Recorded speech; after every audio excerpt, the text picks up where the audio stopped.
we have some coaches on here that do various coaching, meat judging, livestock, horse. And so likely we can try to answer your question to the best of our ability. And if you aren't comfortable muting, since it is a small participant group, if you want to unmute, you sure can. If you want to just type in the text box your question, or if you don't feel comfortable and you want it to remain anonymous, simply go to the 2 under the chat box and put either my name, Dr. Hoffman on there, Mr. Brian Zemprick, some of the names that say co-host by them. Those are our amazing colleagues that are helping us work through this amazing opportunity today. So with that, I'm going to go ahead and turn it over to Mr. Kurt Froelich. He's going to be leading our webinar today. He is one of our awesome extension professionals out in Stark Billings County, which is on the western side of North Dakota, where I am over on the eastern side in Fargo. So with that, I'm going to go ahead and turn it over to you, Mr. Froelich. Do you want to say anything here about this committee, Leanne? This is for those of us that on the call that aren't familiar with the committee. This is our North Dakota State 4-H Animal Science Program Planning Team. And so without these amazing individuals, we wouldn't be able to charge a lot of our great opportunities that we provide for 4-H volunteers and youth across our state. So just a special thank you to all of them on this page. Thank you. So we're going to get started and get into this meats judging deal. What we're going to talk about here, we'll talk some contest rules, some teaching, some good notes, some reasons, format, some examples or resources, get into some recruitment, and and of course there's always time for questions and answers. So in North Dakota, for those of you that are outside of North Dakota, our North Dakota State 4-H contest, excuse me, is at North Dakota State University at the Meats Lab, NDSU Meats Lab, which is in Shepherd Arena. This year, we are scheduled for May 7th. We do run 3 age divisions: juniors, intermediates, and senior. I believe the juniors, if I recall correctly, is 8 to 10, 11 to 13, and then 14 and on up would be our seniors. The first place team does earn the right to represent North Dakota at the National 4-H Meats Contest, which is held at Kansas State University in Manhattan, Kansas, at their location. The awards program for that particular contest is held over at the American Royal in Kansas City, Missouri. One of the things for you folks from out of state, out of North Dakota, make sure you read your state rules because they may be different than what we have here in North Dakota. We're going to concentrate today a little bit on our North Dakota side of it. Our junior division, 8 to 11, juniors as of December, they will judge 6 different meat classes worth 300 points, 2 retail, 1 beef, 1 pork, 2 beef classes. That can be a carcass or a wholesale primal, subprimal cut, depending on what's available from the meat lab. Also with the pork, 2 pork classes, either carcass or wholesale, primal, subprimal cuts. Our juniors are asked to identify 10 retail cut IDs. And that's worth 100 points there. And we'll go into how these points are scored here in a little bit. And then, one set of oral reasons. The sooner we've brought back in the oral reasons to more inline us with the national contest. And you will see here in a minute why we say that. And then 10 meat class questions. And those classes will be identified and the students will be given an opportunity to answer those questions, mark them, and then hopefully the officials for that can give the answers after they've marked them in front of the youth so that they can get a pretty good opportunity to learn from that. Our intermediate division, 11, 13, they got the same 6 classes. Now we step it up a little bit on them. They got 20 retail cut IDs, and they get 2 sets of oral reasons and then 10 questions. So the point value for these starts to increase here. So they got 650 total points possible for them. Then when we get to the senior division, our students that if they win, they become eligible for the national contest. They get the same 6 classes that the juniors and intermediates do. Now they've got 30 retail cuts plus 3 sets of oral reasons. And that's what they do at the national contest, is they do give 3 sets of oral reasons. So we are trying to align ourselves as best as possible with the national contest. Those oral reasons come from 1 set from the retail, 1 set from beef, and 1 set from pork. It could be an example of a pork chop class. It could be a beef carcass class. It could be a pork ham class. So those are the what those contest officials decide. Contest rules in North Dakota, when we get in that cooler, and every place is a little bit different. So here's where you need to really ask information. Most of the time, there's going to be some type of a hat or hard hat. Girls, most of the time, they'll want hairnets on them. We get into those coolers, and depending on where they've got those particular classes, it's a little bit, can be a little bit chilly. So we work with our students to dress warm. They'll also ask that either a frock, like a lab coat be worn, or even sometimes they have some disposable garments to put on over the top of what you have. In North Dakota, the official 4-H dress must be worn during the contest. You can see there's some points deducted. No electronic devices, no talking. It's pretty similar to all other contests. We do use Scantrons, and so we do ask our students to come with a clipboard, so they got something nice and sturdy that they can write on. Clean paper, free of notes. Some contests will you walk up and they will give you 2-3 sheets of clean paper, and you go in with your clean paper, with your Scantron and your clipboard, and that's it. There's no mechanical, no instructional aids, no tape measures, rulers, any of that kind of information. Once they walk in and they say time is in, and they start judging those particular classes. Here is the Scantron that is being commonly used across the country for meats judging. Up in that corner, I just pulled it in. You'll typically write your name in, your county name. Typically, if you're given a number, 101, 235, whatever number the contest management gives you, you put that in there. You also need to fill in your first and last name, write it in up on top, and then bubble in. Put your county number in. In North Dakota, these are the county numbers for North Dakota. So my students have to use 4045 for everything that they use.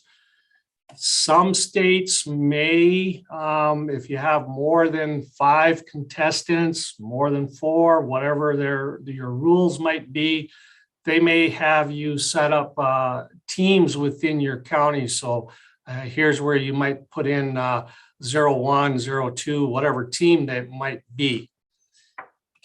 This is the spot where you would judge those classes.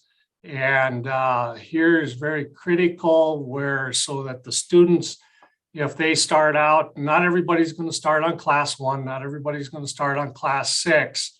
but wherever they start, so that when they do actually bubble in, they fill in. I'm showing my cursor, hopefully you can see it. If they are on class 3, they actually use the column for class 3, and then if they're going to place it 2, 4, 1, 3, they mark that column. The other thing is with questions classes for our juniors and intermediates, that's the place where they can put questions classes. And the rest of that side is pretty much for our particular contest in North Dakota is we really don't need anything in there. We won't use those particular areas. The back side of that card, which I call it the back side because it's behind the name. Here's where they do their retail cuts. And this is very critical that these students understand what they're doing here. And what we've got is up on the left-hand side, upper left-hand side. We blew it up just a little bit more for you. First thing they're going to have to identify, is it beef, pork, or lamb? And that's, so eventually if they're doing a senior contest, they're going to have 30 different bubbles in there. Then they're going to mark in their primal. Where does that primal coming from? Is it come from the chuck? Is it coming from the round? Is it a various meat or a variety? And so they need to bubble in those particular areas. Then their retail ID. And so here in this particular one, we've selected country style ribs is what we've selected. So you can see country style ribs is 69. Over on the side of the Scantron sheet, the students do have a word bank for them when they go in there. They don't have to memorize the numbers. They need to know what that cut is. So they'll look for 69 in this particular deal. Country style ribs is right there. So 69. The retail first digit, they bubble in the 6. The second digit, they bubble in the 9. And finally, they would bubble in the suggested cookery method. Is it cooked dry, medium, or it shouldn't say, I'm sorry, and that was a mistake on my part. That should be moist and not medium. That should be dry, moist, or dry, moist. So for country style ribs, the correct answer that the student would get is they'd mark pork, they would mark various, and then there's 69, and then the recommended cookery is dry, moist. So if they mark it all correctly, they do score 10 points on that particular cut. And I'm going to jump in there and just say, you know, Dr. Hoffman had a really good comment in the chat. So meat color can help young people determine color, and further training helps us get the correct primal. So just something to think about. I'm also going to put some links in the chat box for you that directs you directly to our North Dakota State 4-H Google Drive. And then the second one actually brings you right to the contest folder for meat judging, because this Scantron is available to you coaches, and I would highly recommend that you print it out, especially for your younger members, to practice bubbling this complicated sheet, because you gotta, I mean, those little numbers are so close together. Sometimes it's hard to go from one line to the next, but the Scantron sheet will not pick it up if they are not bubbled in nice. And I know this sounds cliche, but colored inside the lines, and then making sure it's the right line. And so practicing with your youth is super key in this situation.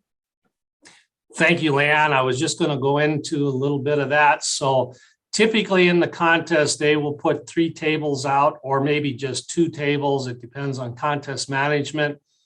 But the first table might be cuts 1 through 10. Second table might be 11 through 20, and then the third table 21 through 30. So just because they start their first cut that they are IDing doesn't mean they mark that up at cut number 1. They need to look. Those retail cuts are labeled. They need to go, if they're on table 3 and it's number 21, they need to be very sure that they go across and they bubble in the 21 cut number. So that's very critical, and it has happened where students have got off a cut number or two, and that's really kind of made it a challenge for their score overall. I have a question for you, Mr. Froelich.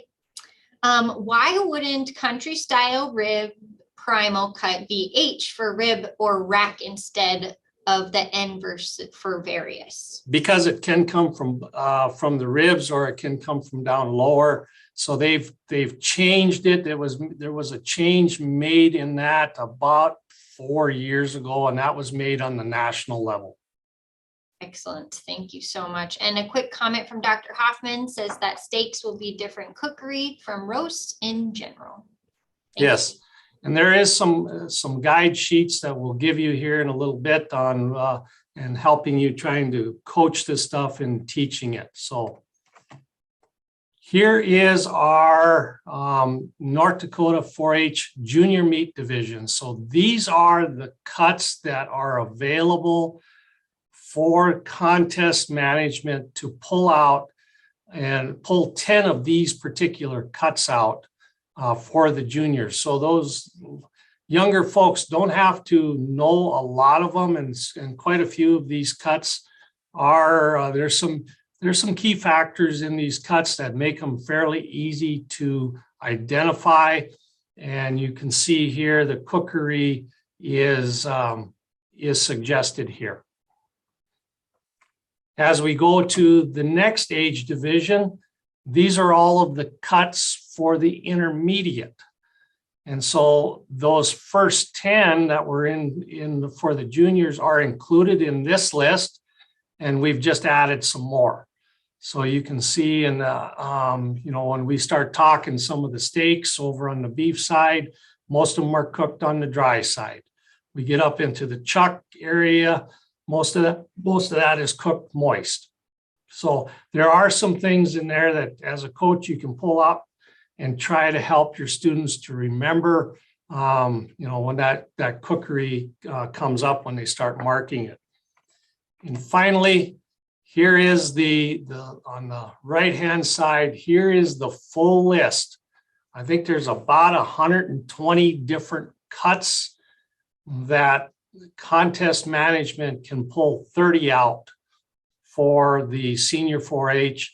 And there is the Scantron. Once again, it's on the backside. The students do have that word bank to kind of help themselves out when they are filling in that deal and they're looking at that particular cut. So there is a lot of cuts here, a lot of information to know. And I just want to reiterate that because he just said there's a lot of information to know. As a coach, don't feel overwhelmed. It's not something you're going to get in the first year. And I know Mr. Froelich's going to say this again because it's taken years for him to even get all the wisdom and knowledge that he does. So one step at a time, and being on this call tonight is your first step. So we'll move along and we'll get into some actual meat judging. And I'm going to approach this from the way I coach my students on this deal. One of the first things I give my students is I give them this particular sheet. I've got this made up on a handout. And so they need to understand that when they walk up to a class of pork carcasses or pork loins or fresh hams, how much emphasis do they put on trimness, muscle, and quality?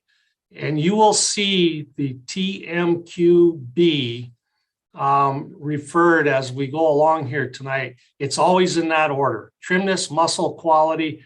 The only time that bone comes into play is on the retail cuts. And we'll explain that here in a little bit. So the information that I have, this is what I teach my students. So when they see pork carcasses, they should put 60% of their emphasis on trimness, 40% on muscling, and 0% on quality. There is some factors in the pork carcasses, such as rib feathering, that we can call out. but it's we don't get too excited about quality. Unless that pork carcass is ribbed, we don't get too excited about seeing how much marbling is in that. Most of the time, those pork carcasses are unribbed, and so we run that way. Now, if you skip over to the beef section, 60% of that quality judging is done on quality grade. And the reason for that is just because of the pricing grids that these beef carcasses are marketed on. Dr. Hoffman, I'm going to come back to you. You've coached some of that, and a lot of coaches have different thought processes. Do you put more emphasis on quality than the 60? As you're talking about beef carcasses on quality, so quality, to give you guys just a little bit of difference, is that there is a huge, and they keep this as, the exciting thing about meats judging is that they keep it absolutely real world. And so the difference in terms of select versus choice, there is a price difference. And the difference between choice to upper 2/3 choice, which would potentially make it into certified Angus beef, allows that to have more value. And so when we're talking about beef carcasses at quality, 60% is the minimum, because if you have a prime carcass that's yield grade 1, 2, or 3, it's gonna win. So there are differences as we look through those, but quality, as you described them, even there, still has the greater amount of emphasis on beef carcasses. So thanks for letting me share my opinions, but it's because it mimics our value-based system. Dr. Hoffman, when I took my recent team to the national contest, we stopped at South Dakota State University, and the meats coach at that university said they place about 80-85% on quality grading. So it's very, very important from the beef carcass when their emphasis, the amount of emphasis they're putting on. And as you go across that on the beef side of it, you get over to the beef rounds, there's really no score for quality. It's 50% trimness, 50% muscle. So then you look down at the retail cuts. We got 30, 30, 20, and 20. That's the only place where you see bone, because the retail cut, where you go to the grocery store and you buy that pork chop, you buy that T-bone steak. Most people, well, we don't eat bone, so the less bone that we can have in that particular display case will probably attract more attention from the consumer, and probably be one of the first that they can grab out, provided it also meets the rest of their specifications for their individual household. We do have one particular, and I did make a note of it, on pork carcasses if they're ribbed. It also does affect hams somewhat. The PSE, it's a pale soft exudative. If it's a carcass and it's that, basically what that means, when you would see that, water is almost running out of that carcass, water is running out of that ham. It's just dripping off the table, it's dripping off, and it's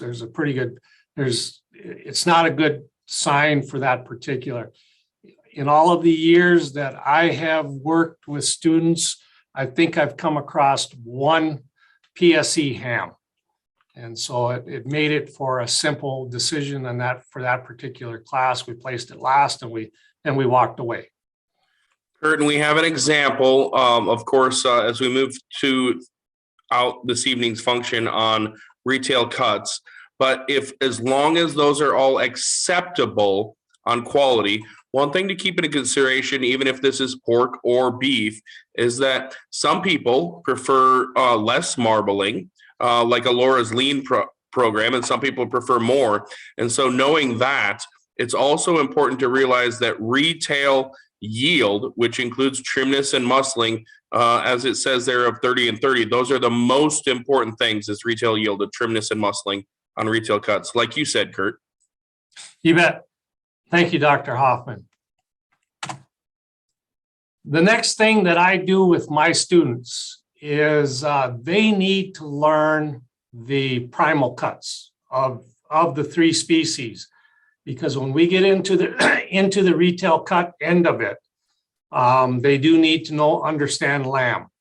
Now, we don't judge lamb on the, as a carcass or a primal deal, but we do see it in the retail cut side.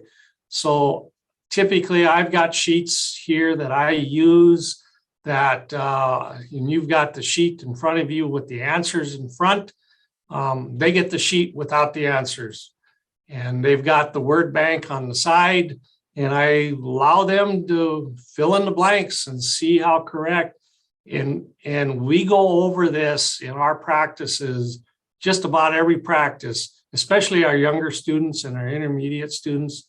It takes a little bit of a while for them to really catch on, where we're going to find students that really, on the pork side of it, they always are switching number 4 and number 5, and flipping those two around a lot.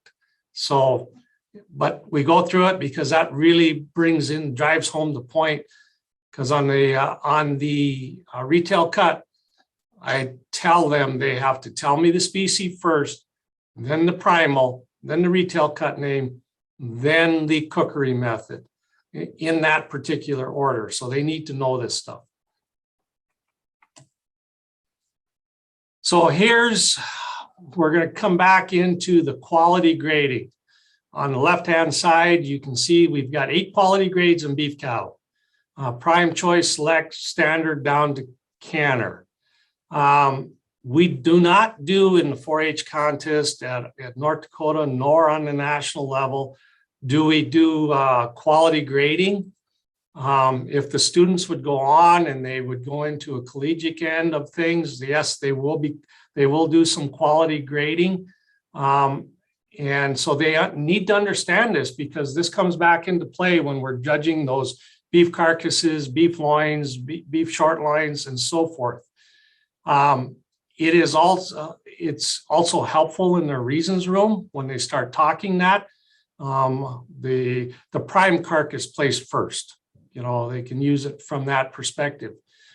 One of the things that we don't do is we don't have to yield grade in our 4-H contest or in the national contest. They don't have to yield grade. There's a pretty long formula that the students can learn and go through it, but we don't need it. I just tell the students that, and my students, I just say, just look at that fat thickness at the 3/4 down the ribeye, which would be about right here. And that's where we're measuring fat. So right now, I'm just going to give everybody an opportunity. This would be 1, 2, 3, and 4. So you're going to be typically in the contest, you're going to be either select, choice, or prime. So I'll give you an opportunity. Somebody tell me they can either shout it out on this deal or they can put it in the chat box. I'm assuming Leanne or Dr. Hoffman, you're monitoring the chat. That is correct. And while you guys are thinking about that, I'm going to read off some stuff in the chat box just for those that'll watch this recording afterwards. Dr. Hoffman had a great point in when it comes to moist for the cookery. The reason we cook moist is because there is a greater amount of connective tissue. Thus, cooking with liquid for a longer period of time helps to stabilize the meat or solubilize the meat and make it more tender. And then he also mentioned that in order for it to be USDA commercial or lower, those are based on age maturity of the carcass. Nobody's answering, Kurt. Well, I think Mr. Sam Poland is on the webinar. Oh, I thought I seen him earlier. Mr. Poland. Calling him out. How many of these are prime? See if he'll answer us. I would only say number 3, but that's pushing it. I don't even say not even number 3. None of them are prime. Okay. How about you, Mr. Hoffman? If there was one to make it, Sam is correct that number 3 would have the best chance to make it to prime. But I don't know. It's still very close. It would be high choice. It would be moderate or it would be low prime. And then I would say, you could tell me when we're wrong, Kurt, is that the one that we're calling number 1 would make it in low choice or medium or middle choice or average choice, excuse me. And then truthfully, then we have challenges there on both the ones that we call 2 and 4. 2 is actually close to probably where we would call the select or choice line. And so I will let Kurt do that. To me, it's select. And then the bottom right one is select. That one is USDA select. Please provide your guidance. So, and these came from, I believe, one of our state 4-H contests. I was able to take these pictures. That one was called a choice average, is what the contest officials put on. Number 2, they also called that a choice average. And I believe when we start looking at these marbling scores, and pitchers don't do the same thing that our eyes do, because fine specks sometimes don't show up in those marbling scores on a pitcher. So your natural eye may pick that up. Yes, number 3 is the only one that's in this deal, which did classify as a prime. And number 4 went select. It's just not a whole lot of marbling there.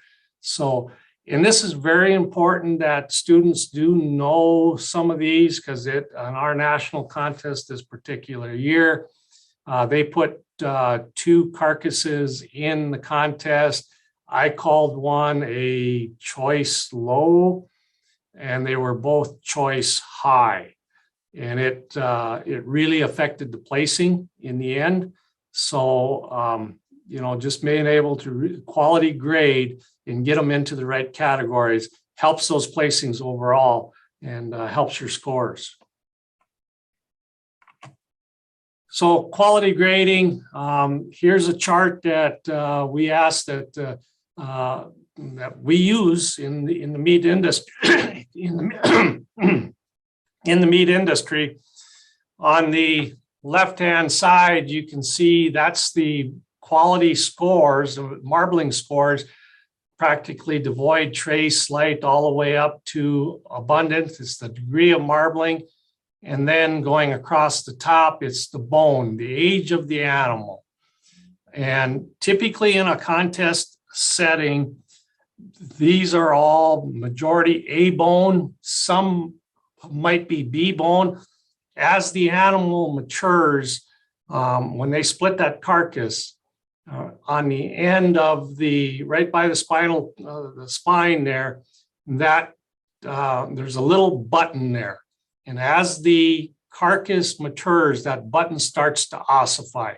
And as it gets older, an older animal, a kill cow, is going to be out into the D and E type area. But typically in a contest, we're A and B bone. And so now we got to put in our marbling scores. So this one here, that is a moderately abundant. So a moderately abundant, we look over here and you look at between the lines, this would be a moderately abundant where I got my cursor at 10 or low. Moderately abundant 10, we get up to this line, and that's 100. Each one of these is 0 to 100. The little dash is 50. So if you get a marbling score of slightly abundant 60, it fits right into there. And so where that comes into play sometimes depends on the B bone. If it's a B bone animal, if it's a slightly abundant 70, it should stay into the prime. If it's a slightly abundant 30 in a B bone, we're probably going to drop down into the choice. So that's how that particular chart works. This moderately abundant over here, that puts us into with an A bone, puts us as a prime carcass. The next one is a moderate, which puts us into the choice high with an A bone. Next one is a small category with an A bone, puts us into the choice low. If it was a B bone, it would drop us down into the standard. And then finally, if it's slight marbling, you can hardly see any specks in there. A slight with an A bone puts you in select. And so that's how that particular chart works. The students kind of have to have a good understanding of this. And then with these marbling scores, it does help them once they get into the contest. And there are some close decisions depending on what's available to those places, what they put in a class. If you want to stay on that slide really quick, Dr. Hoffman had a great note in the message box. So he says, for example, a 2-year-old heiferets may fit into B bone. Young cattle will be A bone. Cows over 36 months of age should fit us into a C+ maturity, just as an example. Yep, and that is very correct. Thank you, Dr. Hoffman. So we'll move into some reasons, and we've talked about these reasons. There's 2 types of reason, 2 types of formats. Reasons when you're visiting one format is you talk some good, you talk some grants, and then you talk some goods again as you're going through. If you are on the second deal, you talk good about a carcass, a primal. You grant something that's a little bit better to the other one, but it doesn't meet a certain specification. You fault it for that, so it stays second or it stays third in class, wherever it falls into. So there's different formats here, and students need to work the formats and develop their own formats that really work for them. And we'll get into a little bit more of that as we go along here.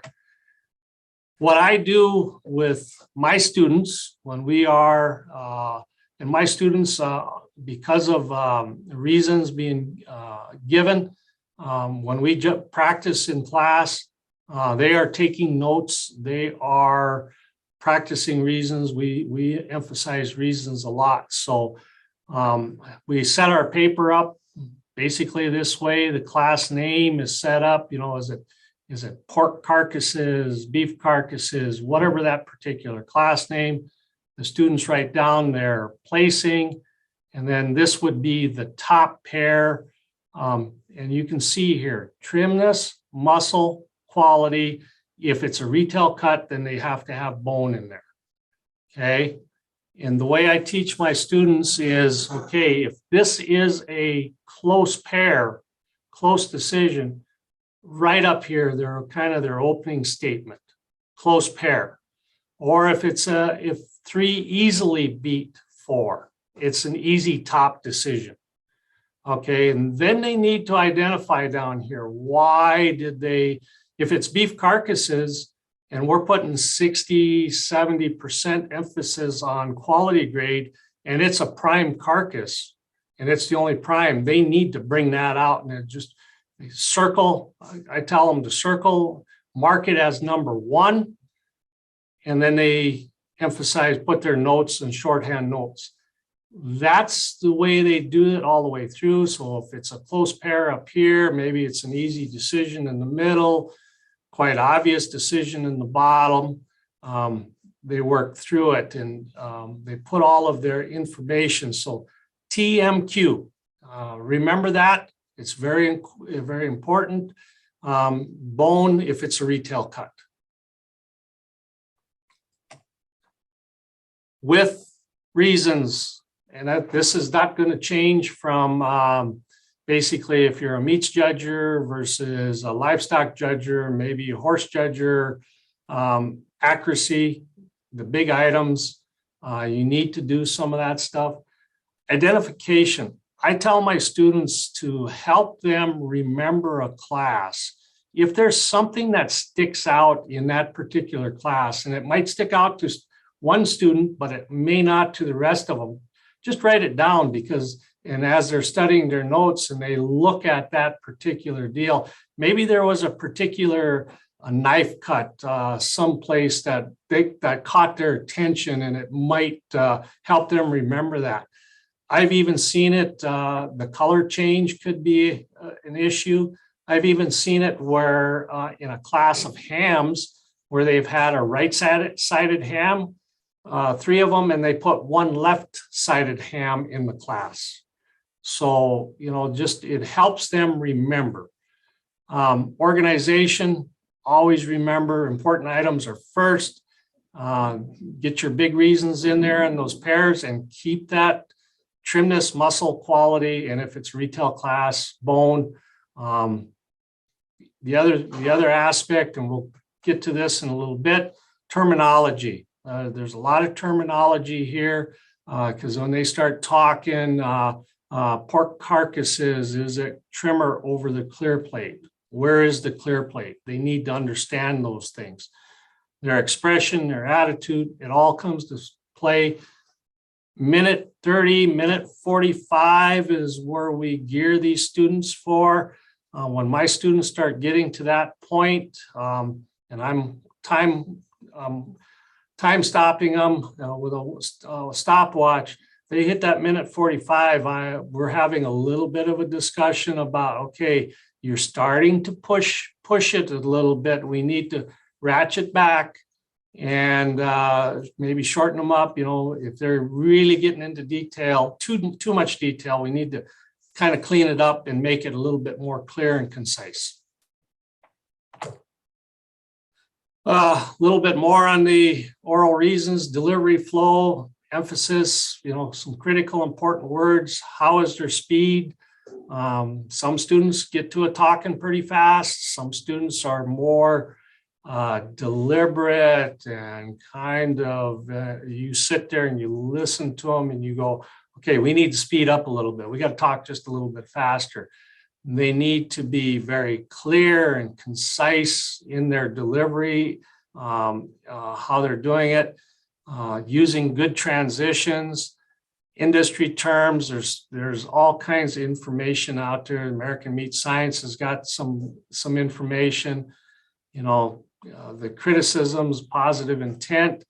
Don't get too critical. Don't get too critical on things. We can have a bad cut of meat. We can have a bad carcass. Call out the big things and leave it alone, and then just end with something positive. Be very descriptive. Be very comparative. Don't say one was trim. We need to talk one was trimmer than 2. How are we comparing it? What are we doing? One was trimmer than 2, especially at the last lumbar vertebrae, if we're talking pork carcasses. So that's where some of our terminology is going to come in. And of course, expression, attitude, it's a lot of delivery, a lot of speech, and how this thing works. The other thing here, and it's no different than mainly anything else, when you give a set of reasons, and those young students, when they've done some demonstrations in a 4-H club, we're always told to have a really good, strong opening and a good closing. Make eye contact, and that's a challenge that I've worked with students for many, many years. For whatever reason, they struggle, staring another person in the eye. I sometimes tell them if they don't want to look me in the eye, at least look at my forehead, because it does make it look like I'm looking at it. They're looking at me in the eye. That space, we've all got our personal space within it. You want to make sure you're staying, respecting those spaces, using your voice to emphasize an area or de-emphasize something. Sometimes you get into some of those environments where you're at, that there may be outside noise going on. Here a couple of weeks ago, I had a practice with my livestock judging team and at an indoor arena, and they were bucking out some horses. So we had shoot noise and other things going on, and it was a real good experience for those students because they had to learn how to become really focused on what their charge was for that day and try to block out all that other noise. Facial expressions, energy, stance, all of that comes into play. They got to be very confident. I tell my students to take their feet, I don't want them standing up there with their feet crossed. I want their feet a little wider than their shoulders so that they're not swaying around, and they're just very, very confident. Dress professional and according to the rules. So you got to check, those folks, you folks from out of state, out of North Dakota, you need to check your rules. What is the requirement there? So watch that. No notes in the reasons room. You walk in with that notebook in your hand. It's those coaches become a little bit of, or those officials start to discount points because of those notes in there. Please don't read them. Please don't read them. Yeah, okay, some more tips for this. Learn the correct terms, and I'll show you some things here in a little bit. Develop a pattern for observing that class. Are you going to start on number 1? Are you going to start on number 4? Develop your pattern. It works. What works for you is not going to work for the next person. Accurate observations, make sure it's the truth. I showed you that reasons format, the sheet that I use with my students, the correct organizations. Grammar is very important. Be thorough. Don't look for things to say. If it's not there, don't make something up. Don't go hunting for something that's not there. If you get to the point, and I always try to ask mine when they get there, and they're looking at that official, instead of seeing the official, they hopefully are seeing the class that they are talking about, whether it's beef carcasses, hams, or retail cut. What is it that they're seeing? Make sure good notes, don't read them, represent yourself, and then be calm and businesslike. The picture that's on this particular screen, a young man, you can see he's looking at a cut and he's holding the clipboard up over that. And what he is trying to do is he's looking at possibly a marbling score, how much marbling is in that particular cut of meat. And you will see that a lot in a meats contest where people on beef carcasses, people will somehow shade that ribeye either with their clipboard, you can't touch anything, or they'll use their hand to shade it, go back and forth depending on the overhead lighting, so that they can identify if there's some real fine flecks of marbling in that particular ribeye. By shading it, sometimes those flecks will come out, and you can really see then what that actual score might be for that particular class. So that's what that young man is doing there. Leanne, I'm going to let you talk about this one. Perfect. I threw this in here just for, as a new coach, this was helpful for me. Just to kind of get an idea, is we always want to know the standard, and it's great to even hand out to your students, because who doesn't want to know how they're being judged? And so this really helps the students and the coaches just identify, what are we talking about when we are in a contest, we're a coach, and those youth are going into the reasons rooms, and those officials are putting a score on your kid, on your students. So just kind of gives you an overall perspective of how those final scores for reasons might being identified. And you can kind of see at the top, as Kurt already mentioned, kind of an unwritten rule. Again, if they come in and read off of their notes, even if they read beautifully, well written, looking at you, eye contact, because they're reading off their notes, you really can't score anything higher than a 25. And so really, this is where you as a coach get to be the light in the room and be the encourager and build their confidence and say, let's just start with a pair. We don't have to do a whole set. let's work with the first top pair and just work on, telling me a story. What did you see today? And come in and bring in that confidence forward and really building that public speaking skills. Because, man, these contests, these judging contests, I think all of you guys on here will agree with me. This is where we get to build some really cool life skills in our youth that'll bring into their lifetime to last forever, whether it's an interview or any other capacity. So just remember all the cool things that we get to work and instill and empower in our youth as they come through our programs. Back to you.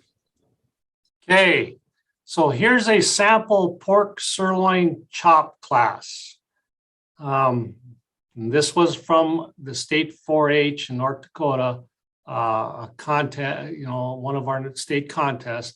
So I'm going to allow you, and hopefully those folks out there will take some time and put a placing on this class. How do you see this class being placed?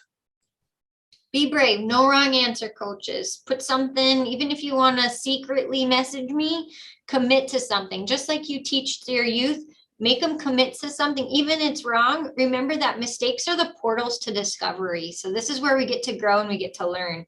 Be brave. Put something in that chat box. What are you going to place this? All right. Way to go, Sam. All right, Cora, nice work. No wrong answer here. This is where we learn. All right, Angela, nice. Renee, Luke, excellent. All right, you got you some answers, Kurt. Perfect, Emily, nice work. Well, I don't get to see the answers. I don't have the chat open on my end. So what seems to be a common denominator from those folks that have responded? We definitely know that one is on the bottom, is what we're kind of coming at here. 4 and 3 are rising to the top pair. Okay, and I think that's very good. When you look at these, if you go back and you think about the sheet that I showed you early, retail cuts, 10% on bone, 30-30, if I remember correctly, 30-30, 20. Yeah, it was 30-30, 20, and 20. You take a look at this number 1 cut. There's a lot of bone in here. You can see the bone in here. There's some pork, should be in kind of a nice pink color. You see some color changes on number 4 here on this edge. There are some differences in this particular deal. So the way in this, when I went back and looked at this particular class, this was how that particular class came out. It was placed at official placing was a 3-4-2-1. And so you see here how we set up our reasons. 3/4 was a close top pair. It had more exposed lean, had a deeper top sirloin. In addition to that, it was trimmer with some seam fat, and it had a more desirable color. Now 4, you can look at it and you can probably say larger tenderloin. You can see all of the different notes that we put together on this and how you would fill in and do your reasons. Bottom pair, yeah, those of you that threw 1 on are in the bottom placing. I think I got that wrong. I got 2/4. It should be 2/1. That should be 2/1. That was an easy placing. 2 is just has way trimmer on external fat, more exposed lean, less bone, so forth. So that's how that class would shake out on a piece of paper from the standpoint of note placing.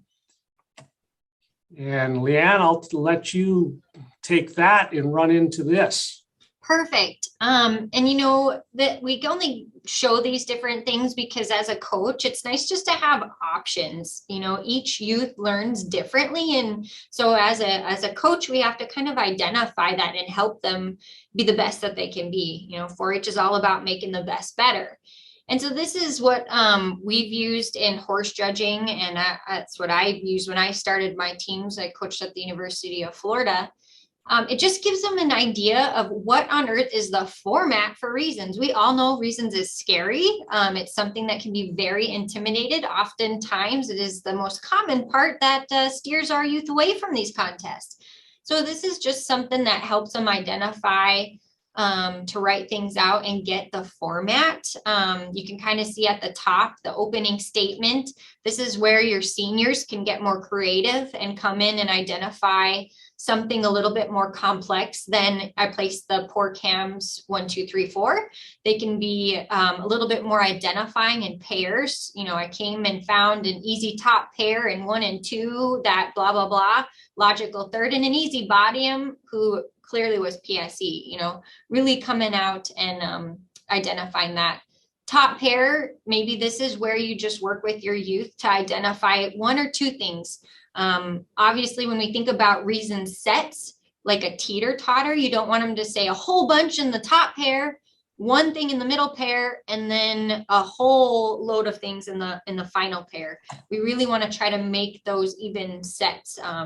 So if you kind of keep going through, like Kurt has here, number 8, the bottom pair, just kind of gives you a plug and chug, if you will, for your students to just come in and put something to paper. And then that final number 11, really up to you as a coach and what you want to teach. If you want them to have a closing statement of something saying, you know, for these reasons, I place the pork hams 1, 2, 3, 4, or just a simple thank you. Ideally, what you're trying to do here is teach your youth to stay strong as soon as they come into that. Like Kurt showed you at the beginning, going through the impression and accuracy, and you know, we want to end with a good impression. So teaching those youth to let that official reasons taker know when they're done. Just a simple thank you is a perfect example too. You have to use this as a coach? Absolutely not. In fact, I would make sure if you do use this, kind of like what Kurt was showing you before, is really start to teach the shorthand. Because again, we don't want us to get our students memorizing things, because that's where they get in trouble when they get into the reasons room and they start forgetting stuff when we get nervous. And then soon as you forget it, I don't know, we've probably all been there before, you're going to forget every word after that. Even if it was a little transition between your top and your bottom pair and you forget that, it's hard to continue to roll on. So really encouraging them not to write out full sentences on these, just to identify different things to really just get the format and how you're supposed to really talk a set of reasons. With that, back to you, Kurt. Thank you, Leanne. So on that particular pork sirloin chop class, there was I wrote up a set of reasons on that to what a student might say on those things. So I'm not going to read them to you. They will be on this PowerPoint, and later on when we do post this recording, you can go back and look at this for more information. So here we go. Another chance for you to take some skills, pork hams. Let's see how many people want to take a stab at putting a placing on this particular class. Be brave. You got this. You guys all did fantastic last time. Take a stab. Is there based off of the chat, is there a ham that seems, or 2 hams that seem to be sorting themselves one way or the other? Yes, sir. It looks like 4 is sorting to the bottom, and it looks like that's kind of our common one so far. 2's kind of in the top pair, sorting to the top pair. Okay. And so here, before I show you an official placing on this class, and this is where some terminology is going to come into play. And granted, today we have one view and one view only of these particular hams. But, and I remember the first time I taught this class, and every time I teach meats judging to my students, They need to learn, ID points of different things that they're judging. What you are seeing here today is actually called the butt face of the ham. And when you say that in front of students, and especially some younger ones, you get a lot of giggles, and then you got to control the comments between brothers and sisters or two brothers, whatever they're going to do, and make sure it's not used in a negative way in your setting. But yeah, they need to understand that. We can somewhat see the ham collar up here, how much fat might be over that. We've got the knuckle down in this region. So there's different region things you get on the backside. There's the heel. So they need to understand all of that stuff, because when you're in the contest, you get to see that 360 view of it. So we placed this particular class, 4 ends up going to the bottom, 3 ended up going up to the top. 3 is probably the trimmest ham, especially underneath in most uniform trimness underneath the butt face. Now, when you look at number two is probably the deepest through the center portion of the ham, probably has an advantage on muscling, but you get up over here and in this particular region, it appears that there's probably more fat in that particular ham. So probably is going to fall off a little bit just because of trimness. You get down here and you start looking at, especially number 4, places last, there's just not a whole lot of exposed lean, and plus maybe the fattest ham in this particular class, especially around the butt face. So those are different things there. This gets to be a closer class, a more challenging class, but it is a learning class for students. Okay, one more. We got a sample class of pork carcasses. Remember, 60-40, trimness, muscling. So go ahead and give a quick once over and see what you want to put on it for a class placing. And we realize that photos are hard to judge off of, but regardless, they're great opportunities even for your youth, just to get things to talk about, use different terminology, and just be creative in their character when they do their reasons. Because remember, an official reasons taker listens to several reasons that day. So to stand out, to coach them to really bring through their character in their sets. All right, Sam, got some coming through. Excellent. Looking sharp. We've got some good top pairs here with 1 and 2. Nice work. Looks like 3 and 4 are sorting to the bottom, Kurt. Okay. Well, thank you, Leanne. And here's part of the situation when you're judging these and you start to, and if this was a reasons class, these carcasses are not ribbed, so you don't have to worry about quality. But from a quality standpoint, I tell my students, we got to look inside here for, is there a difference in rib feathering? And you would see some little white lines between the ribs, which is an indication of some quality. We just call it out in the reasons room. We got some belly fat here. We got the clear plate down here. We got the last lumbar region up in here. You got the ham collar, where you can measure some fat thicknesses at. Is it uniform from top to bottom? Where are the differences?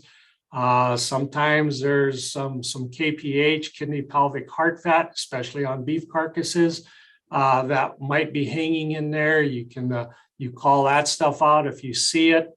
There's a lot of differences. And I think as we look at this particular class, this class kind of sorted out fairly quickly. 1, 2, 4, 3. And somebody might say, well, why did you place 4 over 3 when 3 seems to be a longer made carcass? But when you look at that particular 3 carcass, look at the amount of fat, especially over the clear plate versus 4, You look at the expression of muscle up on the ham side of things, 4 then will probably become a carcass that's going to have a higher cutability type carcass in this particular class, especially more pounds of retail product coming out of that ham area. Those are just things that we start to talk about as we get into these classes. Okay. Retail ID. Touch base on that. There's roughly 120 cuts for the seniors. You do have beef, sheep, and beef, swine, and sheep.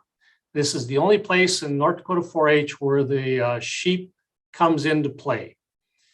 Once again, they need to know the species, the primal, the retail name, and that cookery, and that's how they're scored. 2 points, 4 points, or 3 points, 4, 1 for 10 of total.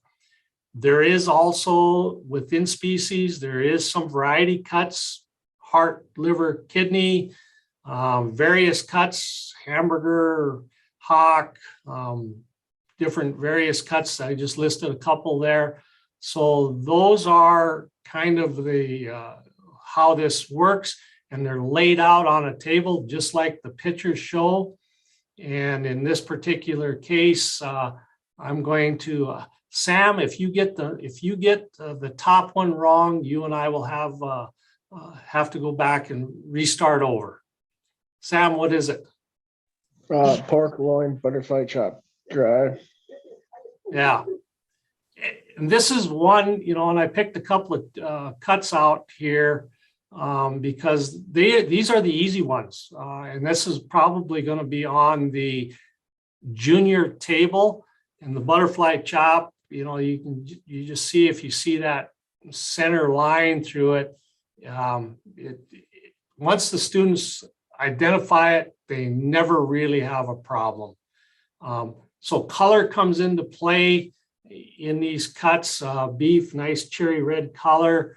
And then when you get into the pork or the sheep end of things, we get down here and we got usually smaller bone size and usually just smaller cuts that we're dealing with. So the very top one that Sam hit it, pork loin, butterfly chop, and it's cooked dry. And the bottom one I selected just for Dr. Hoffman because I know he's a enthusiast of the sheep industry. Lamb loin, it's not butterfly chop, loin chop. And that's dry. And that's a mistype there. Loin chop, -4 points. Yep. For me, it's -4 for me. So if I mark my card butterfly chop, yeah, I'm going to get this right. I'm going to get this right. I'm going to get this wrong. I'm going to get that right. So it's -4 points for me.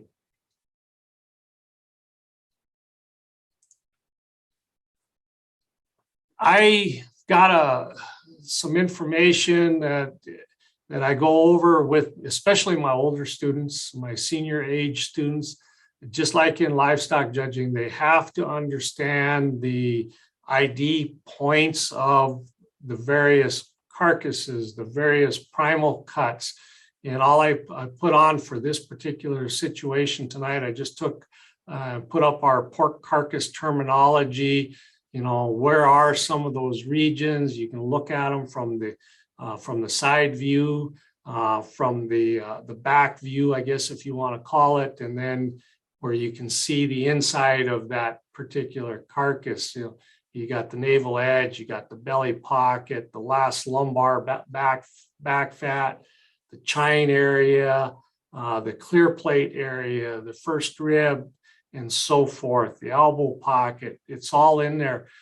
And I try to, when I'm coaching my students, we try to get them to identify these parts so that when I'm coaching and we're giving in the room, if I talk the jowl, they understand where I'm talking about.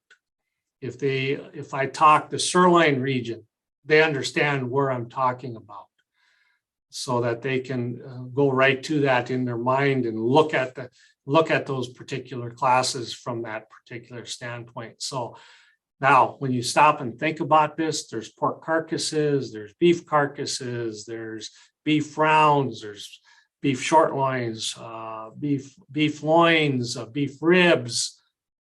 They all got some of the similar terminology, but yet there are differences. So you need to get that information.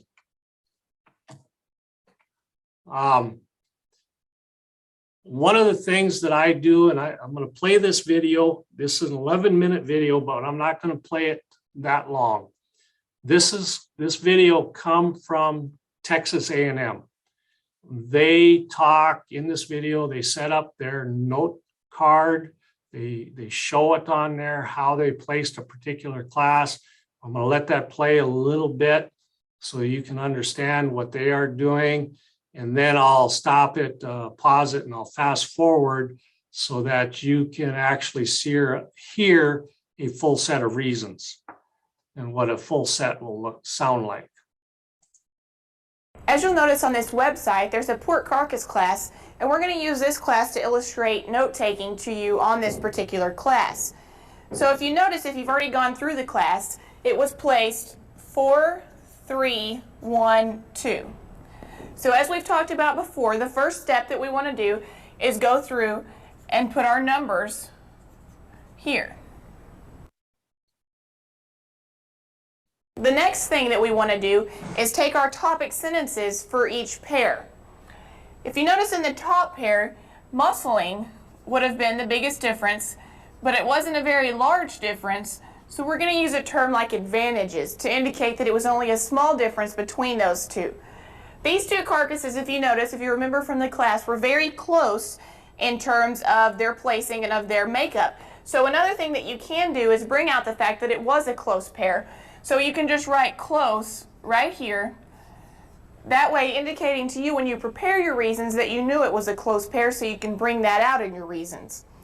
The next thing you want to do, again, remember, is that muscling was the biggest thing that placed that pair how it was. So you want to go ahead and put your 1 and circle the M, showing that that was the most important thing in that class. As you take your notes, you'll notice that number 4 had a more bulging ham, had more turn over the loin,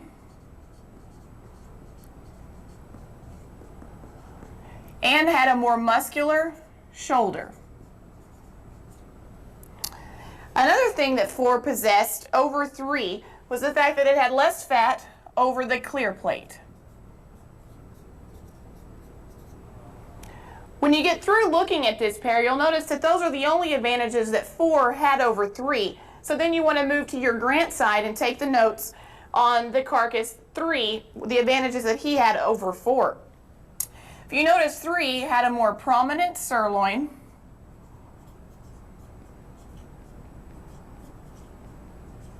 he also possessed a brighter color of lean in the belly. Okay, so once you get done taking those notes, you want to check and make sure that there's no other details that you might have missed for these carcasses over one another. If you notice, there's not very many terms separating them in trimness. These two carcasses are very similar in trimness, so we don't want to bring out any differences that really may not be there. But if you do notice again that muscling was the biggest difference in this pair, and again, that's why we have those muscling terms listed first in that paragraph.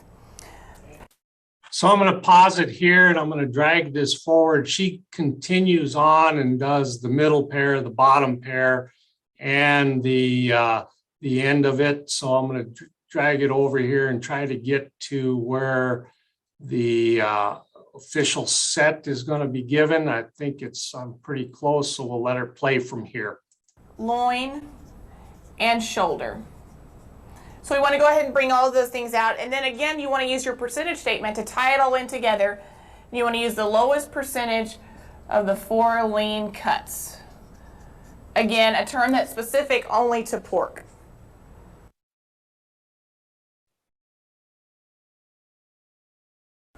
I place the pork carcass class 4-3-1-2. In a closed pair, I place 4/3 due to advantages in muscling, as evidenced by a more bulging ham, more turn over the loin, and a more muscular shoulder. Additionally, 4 possessed less fat over the clear plate. I grant that 3 had a more prominent sirloin and a brighter color of lean in the belly. In my middle pair, I easily placed 3/1, as 3 was a higher cutability carcass that would yield a higher percentage of the 4 lean cuts.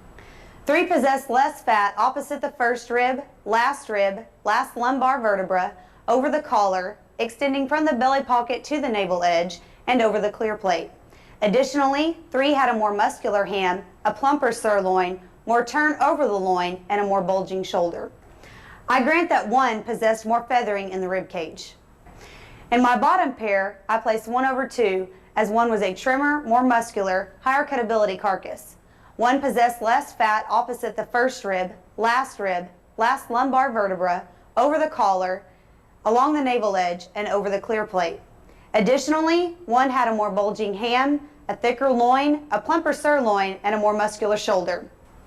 Acknowledging that 2 had the most feathering in the rib cage, I nonetheless placed 2 last, as 2 was the fattest, least muscular carcass.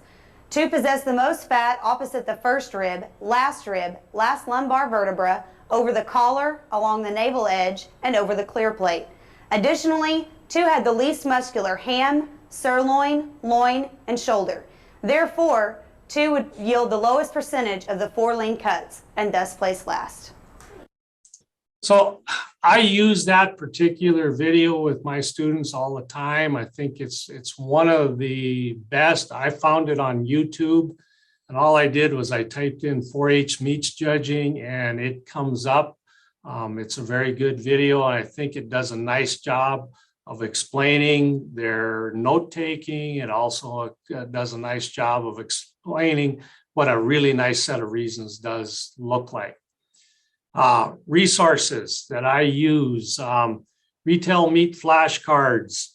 I use those, and the flashcards, they look like down here in the corner. I bought a set a number of years ago from Illinois State University. I don't know, I checked here before a week ago when we were putting this together. I could not find them on their website, so I don't know if they're available. But I do know there's a very similar set that's available through Shop FFA, and they had them listed at $55. And I did just put that link in the chat, so you can click or copy those and save them for later. That is in the chat box for you. Okay. USDA, the official USDA marbling cards. You can get, I believe it's a set of 5 cards there. From the American Meat Science Association, and it gives you marbling scores, and they're really a nice set of cards to help you out and to help your students understand marbling scores. Another thing that's you can do, and it's available depending on what your budget is, but on Shop FFA they've got a retail meat DVD, and I've seen this, and you can go in and you can tell this particular program to pick 20 cuts of just pork, and it's kind of very interactive. The students can, whoever's operating the computer can, pick the species, the primal, the retail name, and the cookery. You click again, and that particular deal will tell you what you got right and what you got wrong. I use livestockjudging.com. I use it heavy for my meats, for my practices. I believe their subscription is $200 a year, but they have, I think, just about anything you can think of: meats judging, livestock judging, horse judging, poultry judging. I'm not sure if rabbits are on there or not, but there's a lot of different classes on there. And you can go through them and use what you want.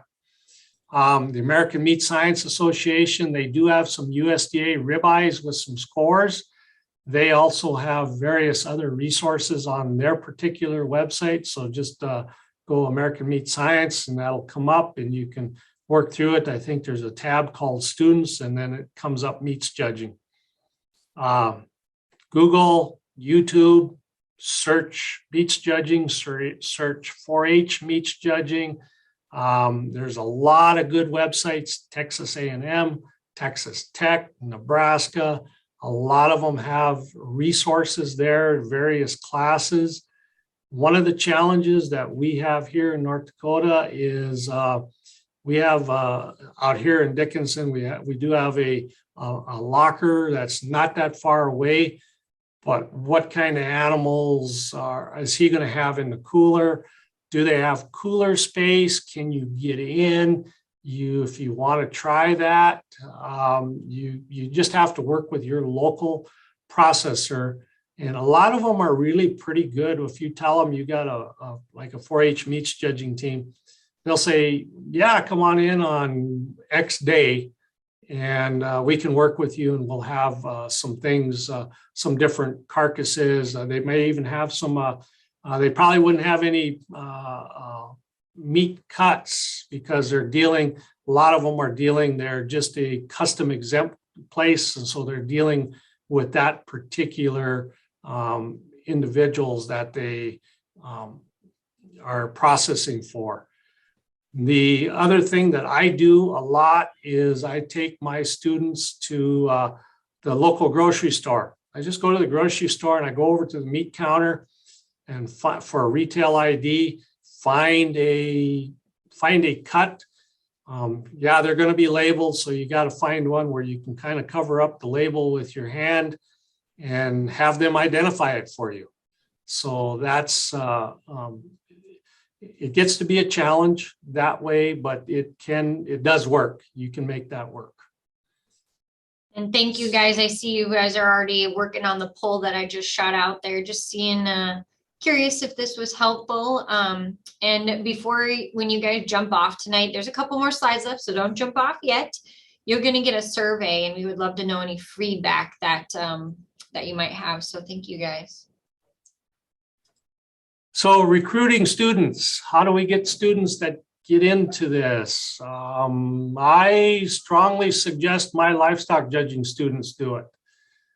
Because in the livestock industry, we will talk on a market hog set of market hogs. We will talk in reasons, something that's this hog should go to the cooler. That's going to be a higher, have a higher lean to fat ratio or higher cutability carcass.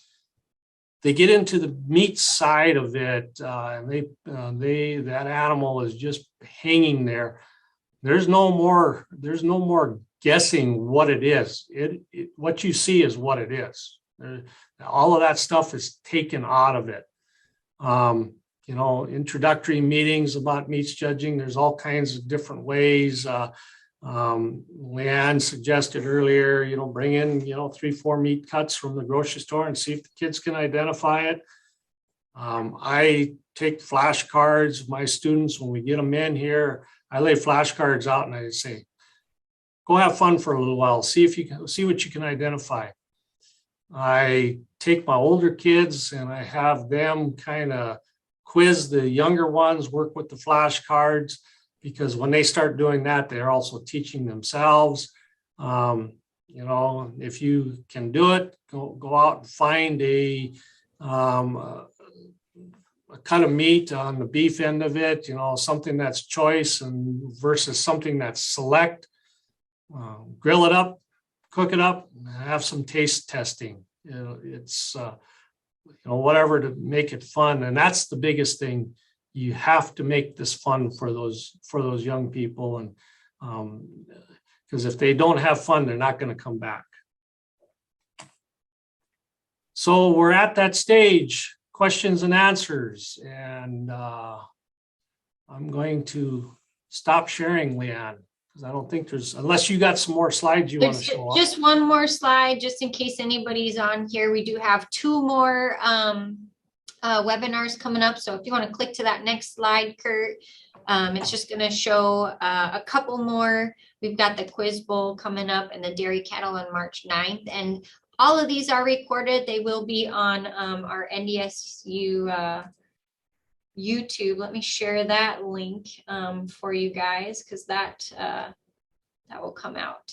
Other than that, any questions? Feel free to unmute if you would like. We have one question here. Will you be sending out the slide deck to us as well? Are you thinking like the actual PowerPoint? Is that what you're asking, Eric? Yeah, that we can certainly work on doing that for sure. What other questions? Great questions. Anybody else? Dr. Hoffman, any last words of wisdom you want to leave these coaches with?